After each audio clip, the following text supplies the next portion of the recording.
ইনজেকশনে আপনি রাজি হয়ে গেলেন, কেন রাজি হইলেন? এই ইনজেকশন নামক সুই আপনার দেহের মধ্যে ফোটানো হবে, আপনাকে সে অস্ত্রোপচার করিয়া আপনার দেহ থেকে মাংসগুলা আলাদা করে দেওয়া হবে, আপনার আঙ্গুল কেটে দেওয়া হবে, আপনার হাত অথবা পা অথবা চক্ষু উপড়াইয়া ফেলে দেওয়া হবে। কিন্তু এই কষ্টটা জানার পরও আমার কষ্ট হবে, আমার অনেক বড় কষ্ট হবে, অনেক বড় ক্ষতি হবে, একটা অঙ্গ চলে যাইবে। তারপরেও আমি কি করি? ডাক্তারের শরণাপন্ন হই। কেন হই? ডাক্তারের শরণাপন্ন হই আমার শরীরের মধ্যে এমন ভাবে রোগাক্রান্ত সৃষ্টি হয়েছে যে অঙ্গটা কেটে, যে অঙ্গটা না কাটলে আমার সমস্ত শরীর পচে যাবে, আমার সমস্ত শরীর ধ্বংস হয়ে যাবে, আমার সমস্ত শরীর এবং সমস্ত দেহ যদি ক্ষত বিক্ষত হয়ে যায়, তখন সমাজের মানুষ আমাকে আর ভালো পাবে না, পরিবারের লোক আমাকে ছেড়ে চলে যাবে, আর আমার হায়াত এই মুহূর্তে শেষ হয়ে যাবে। অতএব আমার দীর্ঘদিন, দীর্ঘ বছর বেঁচে থাকার জন্য আমার যত ধরনের কষ্টের প্রয়োজন হোক না কেন, আমি কষ্ট স্বীকার করতে রাজি হব। আমার অপারেশন করতে গিয়ে আমার একটা হাত ফালাইতে লাগতেছে, আমার একটা কান ফালাইতে লাগতেছে, আমার একটা পাও কাটা লাগতেছে, আমি সেই কষ্টটুকু আমি স্বীকার করব। কেন করব? আমি আরো দীর্ঘ কয়েক বছর বেঁচে থাকার জন্য আমি এই কষ্টে স্বীকার করব। ঠিক তেমনি ভাবে আল্লাহ রাব্বুল আলামিন বলেন, ও দুনিয়ার মানুষ, তুমি জমিনাতে চলাফেরা করো। জমিনে চলাফেরা করতে যাইয়া তোমার দেহের মধ্যে বিভিন্ন সময়ে বিভিন্ন প্রকারের রোগ সৃষ্টি হয়। ওই রোগের সৃষ্টির দরুন তোমাকে ডাক্তার থিওরি দিল, তোমাকে কি করতে হবে? ইনজেকশন তোমার শরীরের মধ্যে ফোটাইতে হবে, তুমি সুস্থ হইবা। ইনজেকশন শরীরের মধ্যে ফোটাইলো, এটা কষ্টকর একটা বিষয়। ডাক্তার তোমার শরীরের মধ্যে অস্ত্রোপচার করবে, তোমার ক্ষতবিক্ষত তোমার ওই জায়গাটা করে ফেলবে, তোমার ওই শরীর থেকে তোমার কিছু তোমার রক্ত ক্ষয় করতে হবে, তোমার শরীরের ওই চামড়া কাটবে, গোশত ছিঁড়ে ফেলে দেওয়া হবে। এটা অনেক বড় কষ্টের কাজ, কিন্তু এই কষ্টের কাজ করার পরও, এই কষ্ট অনুভব করার পরও, এই কষ্টটা জানার পরও, এই কষ্ট স্বীকার করার পরও আপনি ডাক্তারের কাছে স্বেচ্ছায় যান, ডাক্তারকে বড় বড় টাকার বান্ডিল দিতেছেন। শুধু তা না, আল্লাহ রাব্বুল আলামিন বলেন, ও দুনিয়ার মানুষ, রুহের এটা দেহ মরণের পরে এটা গলে পচে একবারে শেষ হয়ে যাবে, মাটি হয়ে যাবে। কিন্তু এমন একটি তোমার ওই দেহের ভিতরে আমি এমন একটি বস্তু রেখেছি, এমন একটি জিনিস রাখছি, যেই জিনিসটা কখনো কি হবে না, ক্ষয় হবে না, কখনো নষ্ট হবে না, কখনো ফুকায় ধরবে না, কখনো একবারে নষ্ট হয়ে যাবে না। সেই দেহর ভিতরে ওই জিনিসটার নাম হচ্ছে রূহ। ওই রূহকে মজবুত এবং শক্তিশালী করার জন্য আমি আল্লাহ রাব্বুল আলামিন 11 মাসকে অতিক্রম করে 12 নম্বর মাসের রমজান শরীফ দান করলাম। কেন দান করলাম? ওই রমজান শরীফে তুমি রোজা রাখবা, তোমার অন্তর, তোমার তাকওয়া দ্বারা তোমার অন্তর, তোমার কলবটা মজবুত হবে, শক্তিশালী হবে। 11 মাস নাফরমানি করিয়া, 11 মাস আল্লাহর অবাধ্য মতে চলাফেরা করিয়া জীবনটাকে তুমি ধ্বংস করে ফেলেছো। তাকওয়ার মধ্যে গুনার ময়লা লাগাইয়া একবারে জংকার বানায় ফেলেছো, আংরা করে দিছো। ওই আংরা যুক্ত কলবটাকে, অন্তরটাকে, ময়লা যুক্ত কলবটাকে, অন্তরটাকে পরিষ্কার পরিচ্ছন্ন করার জন্য আমি আল্লাহ আমার বান্দার উপর 30 অথবা 29টা দিন রোজা নামক নিয়ামত দান করলাম। এই নিয়ামত কেন দান করছেন? আপনি আমার রূহকে শক্তিশালী করার জন্য। লা ইলাহা ইল্লাল্লাহু ওয়াহদাহু লা শারীকা লাহু ওয়া নাশহাদু আন্না সাইয়্যিদানা ওয়া সানাদানা ওয়া হাবিবানা ওয়া মাওলানা মুহাম্মাদান আবদুহু ওয়া রাসূলুহু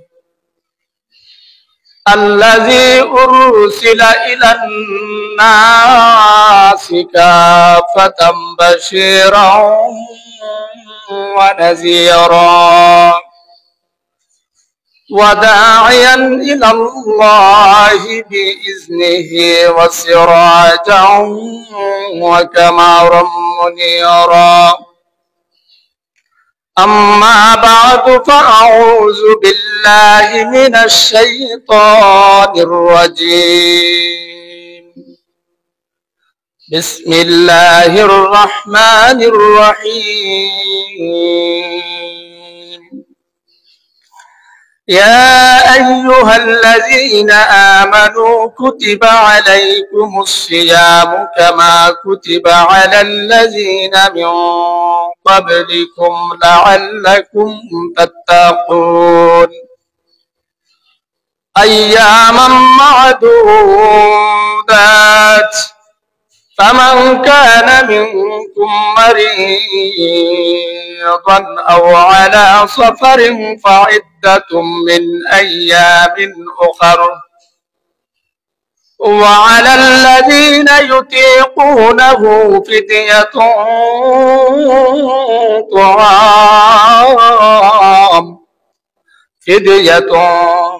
طعام مسكين فمن تطوع خيرا فهو خير له وأن تصوموا خير لكم إن كنتم تعلمون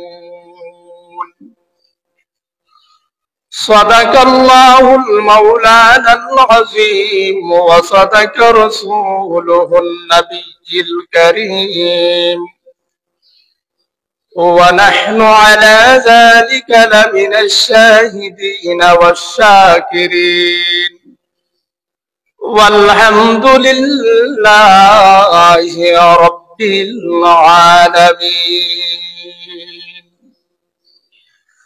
الحمد لمن قدر خيرا وفضالا الحمد لمن قدر خيرا وفضالا الشكر لمن صور حسنا وجمالا الشكر لمن صور حسنا وجمالا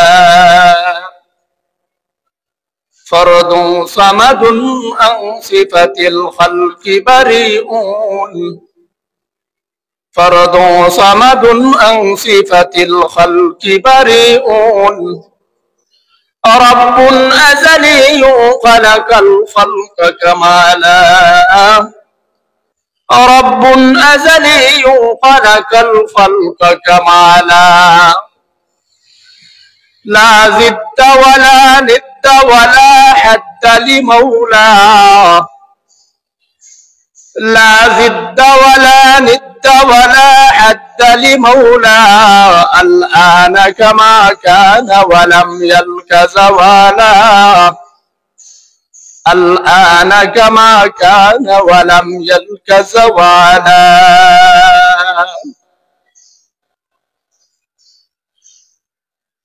উপস্থিত ওয়াজিবুল ইহতিরাম সম্মানিত মুসল্লিয়ান কিরাম পবিত্র মাহে রমাদানুল মুবারকের দ্বিতীয় জুমায় আল্লাহ তাআলার দরবারে লাখ কোটি শুকরিয়া আদায় করি যিনি দয়া এবং মায়া করে পবিত্র মাসে পবিত্র দিনে সালাতুল জুমার নামাজ পড়ার জন্য আপনি আমাদের প্রত্যেককে আল্লাহ পাক মসজিদে আসার বসার সেই তৌফিক দান করেছেন ওই মর্মে শুকরিয়া তার হিসাবে রবের দরবারে কালিমাতুল শুকর আদায় করি আমরা প্রত্যেকে বলি আলহামদুলিল্লাহ মুআজ্জাজ হাজিরিন আল্লাহ তাআলার কাছে আরো শুকরিয়া জ্ঞাপন করি যিনি আপনি আমাদের প্রত্যেককে এই রমজানের দিনে পবিত্র মাহে রমজানের মাসে সুস্থ অবস্থায় রাখছেন অনেক মানুষ আছে এই রোজা অবস্থায় হয় হার্ট অ্যাটাক না হয় স্ট্রোক না হয় ক্যান্সার বিভিন্ন প্রকারের সমস্যায় জর্জরিত সুস্থতার জন্য হসপিটালের মধ্যে কাতরাচ্ছে পরিপূর্ণ আরামদায়ক সেবাও সে পাচ্ছে না এর থেকে আল্লাহ তাআলা আপনি আমাদেরকে সুস্থ রাখছেন রমজানের অসম্পূর্ণ রোজাগুলি রাখার জন্য সেই তৌফিক আতা দান করেন সবাই বলে আমিন মুআজ্জাজ হাজিরিন আমি আপনাদের খেদমতে সূরা বাকারার 183 থেকে 184 নম্বর আয়াতে কারিমা তিলাওয়াত করছি। এই আয়াতে কারিমাকে সামনে নিয়ে অল্প কিছু সময় আল্লাহ তাআলা যদি আমাকে কথা বলার তৌফিক দান করেন এবং আপনাদেরকেও কথাগুলি শোনার তৌফিক দান করেন, ওয়ামা তৌফিকি ইল্লা বিল্লাহ। পবিত্র রমজান মাস, আল্লাহ সুবহানাহু ওয়া তাআলা বান্দার রোজা থাকার কষ্ট সম্বন্ধে আল্লাহ পাক ভালোভাবে জানেন যে বান্দার এই রোজায় কষ্ট হবে কি হবে না, আল্লাহ পাক ভালো করেই জানেন। তারপরেও আল্লাহ তো কুরআনুল কারীমের আরো আয়াতের মধ্যে বলছেন যে আমি এমন কোন দায়িত্ব অর্পণ করি না, এমন কোন বিষয় আমার বান্দার উপর চাপিয়ে দেই না যার দরুন বান্দার কষ্ট হয়। কিন্তু আমি যারা রোজা রাখি সাধারণত দেখা যায় কষ্ট, এই কষ্টটা তো আল্লাহ বুঝেন যে বান্দার কষ্ট হয়। এই কষ্ট হওয়ার পরও কেন আল্লাহ এই রোজা নামক নিয়ামত তার বান্দার উপর ফরজ করলেন? যখন কেনটা আমি জানবো, যখন কেনটা আসল কারণটা আমি জানবো, যদিও উপস্থিত সময় কিছু সময় 10-12 ঘন্টা সময় কষ্ট হবে, এই কষ্টর পুরা হাকিকত পুরা বর্ণনাটা যখন জানবো, তখন আমি বা আমাদের মধ্য থেকেও বা আমাদের কোনো ভাবাজান কোনো ভাইজান আশা করি ঘরের মধ্যে অথবা ঘরের আড়ালে, হোটেল রেস্টুরেন্টে অথবা হোটেল রেস্টুরেন্টের বাহিরে আশা করি সে কোনো কিছু পান করবে না, কোনো কিছু খাবার খাইবে না। সে তার কারণ যদি জানতে পারে সে এইগুলা বর্জন করবে। যতক্ষণ পর্যন্ত কারণ জানছে না ততক্ষণ পর্যন্ত মনে করবে যে এগুলা মনে হয় পান করলে খাইলে কোনো কিছুই নাই। ব্যাপারটা আসলে এরকম নয়। আল্লাহ কেন এই কষ্টটা দিছেন? অবশ্যই বান্দার কোনো না কোনো কল্যাণ আছে, বান্দার কোনো না কোনো ফায়দা আছে, এই জন্যই দিছেন। মেরে মুহতারাম হাজিরিন, তিলাওয়াতকৃত আয়াতের অনুবাদ আমি আগে শোনার চেষ্টা করি, এরপরে আলোচনার ধারাবাহিকতা আসবে ইনশাআল্লাহ। আল্লাহ তাআলা তিলাওয়াতকৃত আয়াতের মধ্যে বলেন, ইয়া আইয়ুহাল্লাযীনা আমানু কুতিবা আলাইকুমুস সিয়াম কুতিবা আলাইকুমুস সিয়াম কামা কুতিবা আলাল্লাযীনা মিন ক্বাবলিকুম লাআল্লাকুম তাত্তাকুন।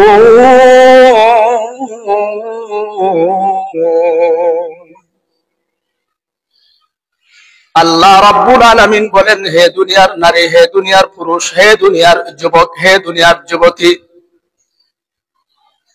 হে দুনিয়ার প্রত্যেকটা শ্রেণী পেশার মানুষ, আমি আল্লাহ তোমাদের উপর রোজাকে ফরজ করে দিয়েছি। রোজা শুধু তোমাদের উপর ফরজ হই না, আমি আল্লাহ তোমার পূর্বের অসংখ্য অগণিত নবী রাসূলগণ এই জমিনের মধ্যে আসছিল, তাদের উপর রোজাকে আমি ফরজ করে দিয়েছি। রোজা রাখা তোমাদের উপর ফরজ কোনো বিষয় নয়।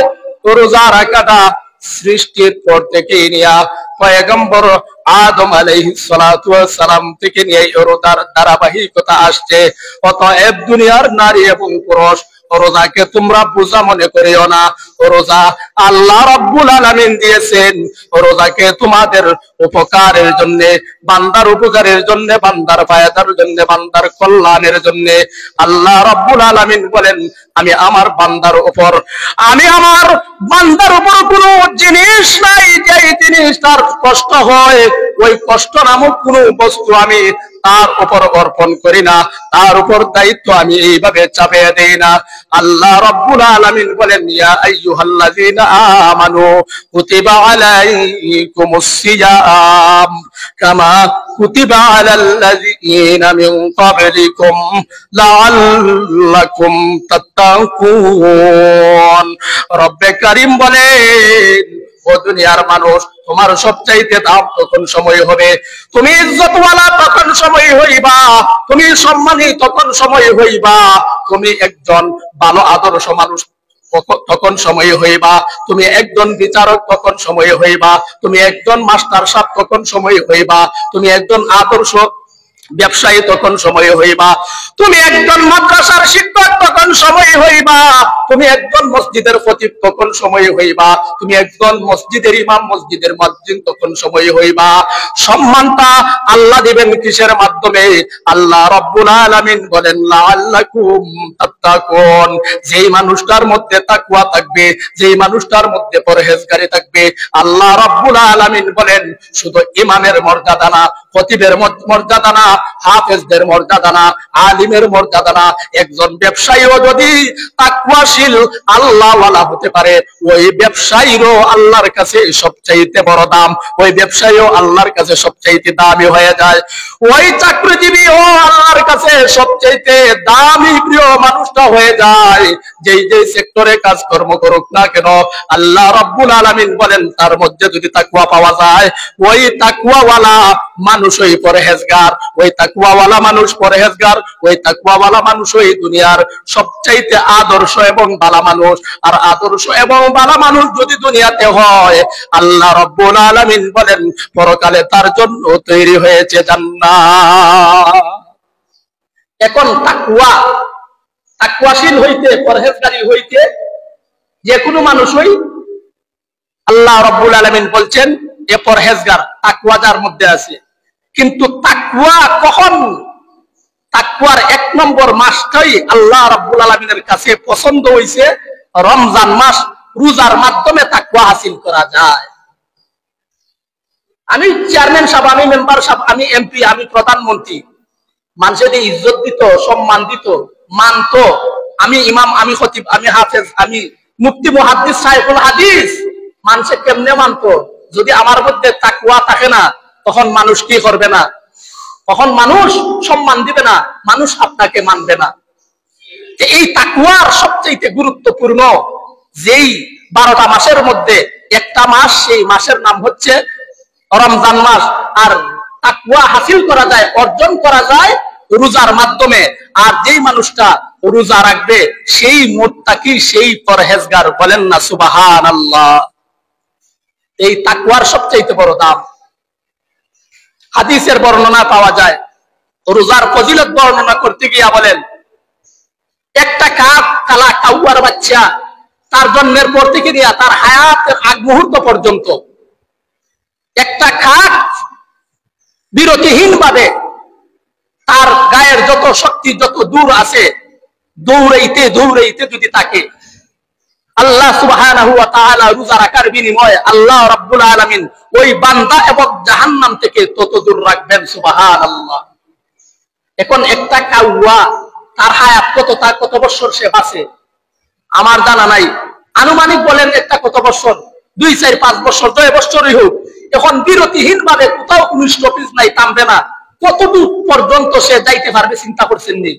আল্লাহ রাব্বুল আলামিন বলেন যে রোজা রাখলো, ওই রোজা রাখনেওয়ালার আর জাহান্নামের মধ্যে এতটুক ফারেক হয়ে থাকে, এতটুক গ্যাপ স্পেস হয়ে থাকে। সুবহানাল্লাহ। এখন রোজা রাখার ফজিলত এই জন্যই। আর এই তাকওয়ার মাসটাই হচ্ছে রমজান মাস। রোজার মাধ্যমে তাকওয়া কি করা যায়? হাসিল করা যায়। এর পূর্বে তিলাওয়াতকৃত আয়াতের এর আগের শব্দে বললেন আল্লাহ সুবহানাহু ওয়া তাআলা বলেন যে কষ্ট মানুষের ওই সময় হয় বা ওই সময় অনুভব করা যায় যদি একজন মানুষকে একটা দায়িত্ব দেওয়া হয়, পৃথিবীর বুকে আর ওই দায়িত্ব, ওই কাজ আর কোনো মানুষকে দেওয়া হয় না, তখন ওই কাজটা ওই মানুষদের করবে, এটা কষ্টকর। কারণ আমাকেই আল্লাহ ওই কাজটা দিচ্ছেন, আর কাউকে দিচ্ছেন না, অতএব এই কষ্টটা আমাকেই করতে হয়। এই কষ্টের কত যন্ত্রণা, কত জ্বালা অন্য মানুষ বুঝবে না, আমি আমারটা বুঝবো। ব্যাপারটা এরকম নয়। আল্লাহ এই জন্য বলছেন কামা কুতিবা আলাইকুমুস সিয়াম, বান্দারে তোর উপর রোজা শুধু ফরজ। তোকে আমি আল্লাহ আদেশ করছি, শুধু তা না, তোর পূর্বে অসংখ্য অগণিত নবী রাসূল এবং তার উম্মতগণ রোজা রাখছে। তোমার উপর শুধু আদিলকে আমি রোজা ফরজ করি নাই, তারাও রোজা রাখছে। বান্দারে, তারা যদি রোজা রাখতে পারে, তুমি মুহাম্মাদের উম্মত হয়ে, তুমি মুহাম্মাদের উম্মত হয়ে কেন রোজা রাখতে পারবা না? তোমার উপর এই দায়িত্ব, তোমার উপর রোজা শুধু আমি ফরজ করে নাই, তোমার পূর্ববর্তী মানুষদের উপরও আমি আল্লাহ রোজা ফরজ করেছি। অতএব বোঝা যায় এই কাজ, এই রোজার কষ্ট শুধু আপনি আমি একাই ভোগ করতেছি না, আরো অসংখ্য অগণিত লক্ষ লক্ষ কোটি কোটি মানুষ এই রোজার কষ্ট ভোগ করছে। আপনি আমি শুধু কি একই ভোগ করতেছি না, আরো মানুষ করছে। অতএব এক কাজ যখন অপরজনে করে, তখন ওই কাজটা লাঘব হয়, হালকা হয়। একটা কাজ আপনি যেটা করবেন, ওটা ওই চেইন কাজটা যদি আরেকজনও করে, তখন ধারণা হবে আরেকজনও তো করতেছে, আমার করলে সমস্যাটা কি, আমার কাজটা করলে কোনো সমস্যা নাই। ওই কাজের কি হয়, লাঘব হয়, কষ্টটা দূর হয়। আল্লাহ সুবহানাহু ওয়া তাআলা এই মানব জাতির উপর এই রোজার নিয়ামত দিয়েছেন, এবং শুধু এই কষ্টটা কি জোরপূর্বক চাবাইয়া দিয়েছেন কি? না, না, আল্লাহ জোরপূর্বক চাবাইয়া দেন নাই। এরপরে আল্লাহ সুবহানাহু ওয়া তাআলা বলেন, কি বলেন? আইয়ামাম মাদুদাত, রোজাটা নির্দিষ্ট কয়েকদিনের জন্য, রোজাটা নির্দিষ্ট কয়েকদিনের জন্য, নির্ধারিত এতদিন এতদিন না, এক মাস রাহল লাগবো বা 29টা 30টা 28টা এরকম না। আল্লাহ বলছেন আইয়ামাম মাদুদাত, নির্দিষ্ট কিছু দিনের জন্য। অতএব 30টাও হতে পারে, 29টাও হতে পারে। এরপরে আল্লাহ রাব্বুল আলামিন বলেন ফামান কানা মিনকুম মারিদান আও আলা সাফার, রোজার মাসে কোন মানুষ যদি অসুস্থ হয়, রোগাক্রান্ত হয়, ব্যাধিতে আক্রান্ত, খুব অসুস্থ, মাসআলা বোঝার চেষ্টা করবেন। একজন মানুষ খুব অসুস্থ, খুব বেমারি, ওই মানুষটা রোজা রাখার মতো উপক্রম না। আল্লাহ রাব্বুল আলামিন ওই বান্দার উপর সহজ করছেন। কি সহজ করছেন?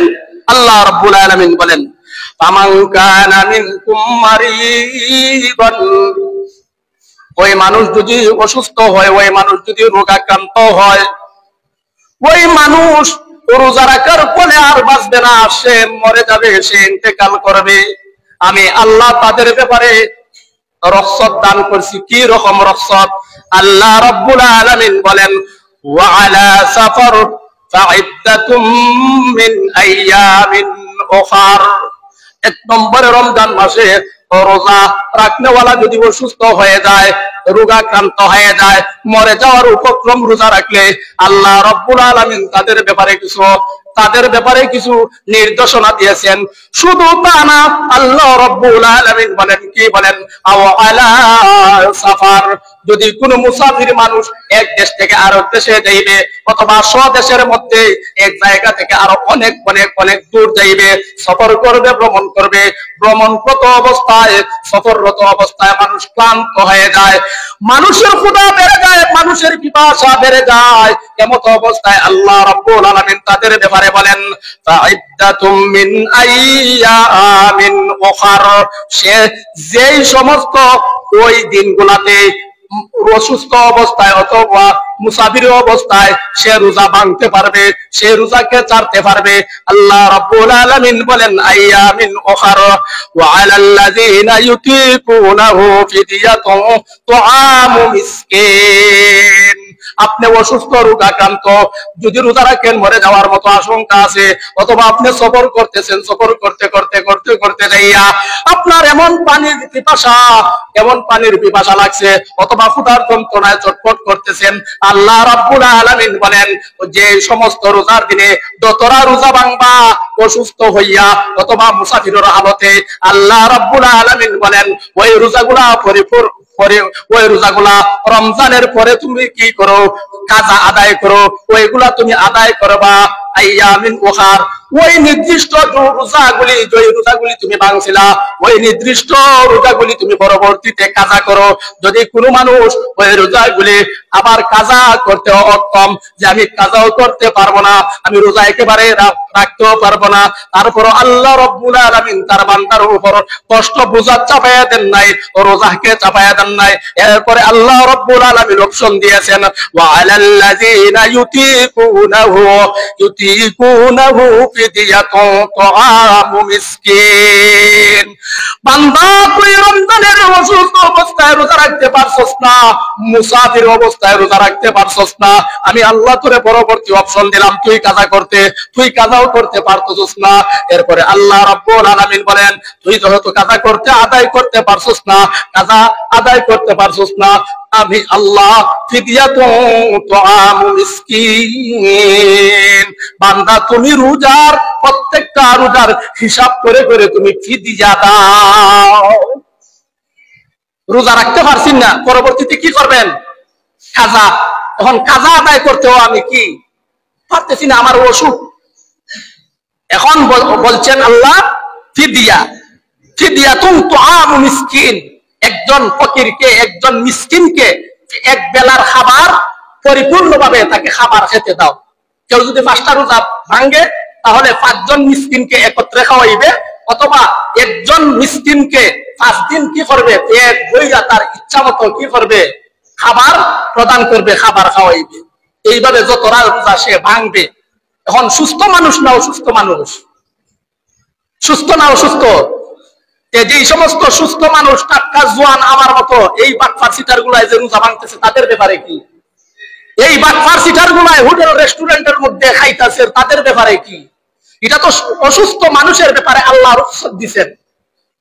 যে আল্লাহ তো আয়াতের মধ্যে আগেই বলছেন যে আমি এমন কোন শক্ত কঠোর বিষয় আমার বান্দার উপর অর্পণ করি না, দায়িত্ব করি না যেটা বোঝা হয়ে যাবে, যেটা তার মরণের উপক্রম হয়ে যাবে, এরকম কোন দায়িত্ব আমি দিই না। কিন্তু এই বাটপার, এই সিটার গুলা, এই টাটকা জোয়ান গুলা দেখায় কি হিসাবে খায়, তাদের ব্যাপারে আল্লাহ রাব্বুল আলামিন কি বলেন? তাদের ব্যাপারেও বলেন এক ব্যক্তি যদি 1 ওয়াক্তের নামাজ সে কাজা করে 6,2,88,00,000 বছর জাহান্নামের আগুনে জ্বলতে হবে। আর যেই মানুষটা সুস্থ অবস্থায় রোজা ছাড়লো, রোজা পরিত্যাগ করলো, 9 কোটি বছর জাহান্নামের আগুনের মধ্যে জ্বলতে হবে। নাউযুবিল্লাহ। মুহতারাম হাজিরিন, এখন ওই মানুষটা যদি ইচ্ছাকৃত ভাবে যদি ছেড়ে দেয় তাদের ব্যাপারে কি? তাদের ব্যাপারেও আছে, তাদের ব্যাপারে কাফফারা। অসুস্থ ব্যক্তি আর মুসাফিরের ব্যাপারে ফিদিয়া। কি ফিদিয়া? ফিদিয়া মানে কি? এই যে ফিতরা, রমজান শেষে আমি ফিতরা দিই না, আজকে মনে হয় এই বছর সম্ভবত 110 টাকা মনে হয় ফিতরা সর্বনিম্ন, 110, সর্বোচ্চ মনে হয় 850। বিগত বছর চাইতে এবছর কমছে, 5 টাকা কমছে। সর্বোচ্চ আপনি যত দিতে পারেন দেন, এটার কোনো কি নাই। তবে সর্বনিম্ন 110 টাকা প্রত্যেক নারী এবং পুরুষের উপর, একবারে নবজাতক শিশু থেকে নিয়ে একবারে বৃদ্ধ বৃদ্ধা পর্যন্ত আপনার প্রত্যেকটা মানুষের ফিদিয়া আদায় করতে হবে 110 টাকা। তো ওই যে কথা বলতে চেয়েছিলাম, অসুস্থ এবং মুসাফির হইলে ফিদিয়া দিবে, ফিতরা প্রদান করবে। আর যদি সুস্থ অবস্থায় রোজা ভাঙে তাহলে সে একাধারে একটা রোজা যদি ভঙ্গ করে 60টা রোজা সে একাধারে আবার রাখতে হবে। 60টা রোজা রাখলে একটা রোজার কাফফারা আদায় হবে। ও আমার প্রাণের ভাইয়েরা, সুস্থ অবস্থায় রোজা 1টা 2টা 3টা এইভাবে তুমি 29টা 30টা পুরা রমজানের রোজা রাখতেছো না। অতএব তোমার উপর কতশো রোজা হিসাব করলে দেখা যায় 1800 রোজা। 1800 রোজা যদি ওই মানুষটা রাখা কি সম্ভব? 30টা রোজাই রাখতে পারে না, আর 1800 রোজা কি রাখবে? এখন এই 1800 রোজা রাখাও তার পক্ষে সম্ভব না। একটা রোজা বন্ধ করলে 60টা রোজা রাখাও তার পক্ষে সম্ভব না। এখন সে কি করবে? রোজা সে রাখতেই পারবে না। সেও একজন 60 জন, একটা রোজার কাফারা 60 জন মিসকিনকে সে কি করবে? খাদ্য প্রদান করবে। এইভাবে যতটা রোজা ভাঙছো অতটা রোজার কাফারা কতজন মিসকিনকে খাবার প্রদান করতে হবে, অথবা ওই খাবারের সম পরিমাণ টাকা মিসকিনের মধ্যে বন্টন করে দিতে হবে। আল্লাহ তাআলা যাতে আমাদেরকে সুস্থ অবস্থায় এই রোজাগুলি যেন না ভাঙ্গান, এই মনোমানসিকতা যাতে না আসে, এবং রোজার যে কষ্ট আল্লাহ সুবহানাহু ওয়া তাআলা বলছেন, এই রোজার কষ্টটা একটু পরেই বলতেছি। এরপরে আল্লাহ সুবহানাহু ওয়া তাআলা বলেন, ফামান তাতাওয়া খায়রান ফাহুয়া খায়রুল্লাহ। এই রোজা রাখার মধ্যে, কষ্টের মধ্যে কত যে কল্যাণকর, এটা যদি মানুষ জানতো, এই ফকির নির্ভুতে আর কি করলো না, রোজা ভাঙলো না। এটার মধ্যে এত ফলশ্রুতি, এত কল্যাণ। এরপরে আল্লাহ রাব্বুল আলামিন বলেন, ওয়া আনতাসুমু খায়রুল লাকুম ইন কুনতুম তা'লামুন। এটার ফজিলত, এটার সফলতা মানুষ জানে না। যদি জানতো তাহলে তার জান বাইর হয়ে যাবে, তারপরেও সে কি করবে না? রোজা ভাঙবে না। হ্যাঁ, কাজের দরুন রোজা রাখতে পারতেছি না, ভাই কাজ আপনি কি করে দেন? হালকা করে দেন। আল্লাহর নবী এক হাদিসের মধ্যে বলেন, আপনার কোন কৃতদাস যদি থাকে, ওই রোজা মাসে যদি তার ওই কৃতদাসের, ওই কামলার আপনি কাজটাকে হালকা করে দেন, ভারী করে দেন, আল্লাহ সুবহানাহু ওয়া তাআলা আপনাকেও জাহান্নাম থেকে মুক্ত করে জান্নাতে দিয়া দিবেন। সুবহানাল্লাহ। এই জন্য কাম করবেন তো হালকা পাতলা কাম করবেন। বেশি রোজা বহনের পরে রোজার অনেক কষ্ট হয়, ওই দিকেও খেয়াল রাখতে হবে। আল্লাহ সুবহানাহু ওয়া তাআলা রোজার কষ্ট কেন মানুষকে দিবেন? কিতাবের বর্ণনা পাওয়া যায়, একজন মানুষ রোজা রাখে কষ্ট, সেই কষ্টটা আল্লাহও বুঝেন, কিন্তু আল্লাহ চান বান্দার কষ্ট হলেও বান্দার ফায়দা হোক, বান্দার কল্যাণ হোক। একজন অসুস্থ লোক ডাক্তারের কাছে যায়, এই ডাক্তার থিওরি দিল, আপনার সুস্থতার জন্য আপনাকে কি করতে হবে? সুই ফুটানো লাগবে, অথবা অসুস্থতা এমন জটিল পর্যায়ে পৌঁছছে যে আপনার অপারেশন লাগবে। এখন আমি সুস্থ আছি, কেউ কি আপনি আমার শরীরের মধ্যে অস্ত্রোপচার করতে পারবো? পারবো নি? অপারেশন করতে পারবো, আঙ্গুল কাটতে পারবো, অথবা ইনজেকশন সুই ফুটাইতে পারবো না। যখন একজন অসুস্থ মানুষ সে স্ব ইচ্ছায় টাকা পয়সা নিয়ে সে কোথায় যায়? ওই ডাক্তারের শরণাপন্ন হয়। ডাক্তার তার অবস্থার উপর কি করে স্টেটমেন্ট কইরা হয় আপনার ইনজেকশন লাগবে অথবা আপনার অপারেশন লাগবে। আপনি কি করলেন? সেই অপারেশনে আপনি রাজি হয়ে গেলেন। সেই রূহ যখন শক্তিশালী হয়, রূহ যখন তাকওয়ার দ্বারা মজবুত হয়, তখন ওই রূহটা জাহান্নামী হয় না, জান্নাতি হয়। আর এই জান্নাতি হওয়ার জন্য সবর্ণ সুযোগ, ওই মাসটার নাম হচ্ছে পবিত্র রমজান মাস। সুবহানাল্লাহ। মুহতারাম হাজিরিন, সময়ও শেষ। আল্লাহ তাআলা যেন আপনি আমাদের প্রত্যেককে রমজানের পরিপূর্ণ হক এবং রমজান শরীফের বাকি রোজাগুলা আদায় করার জন্য সেই তৌফিক দান করেন। আমিন। ওয়া আখিরু দাওয়ানা আনিল হামদুলিল্লাহি রাব্বিল আলামিন। ঠিক আছে।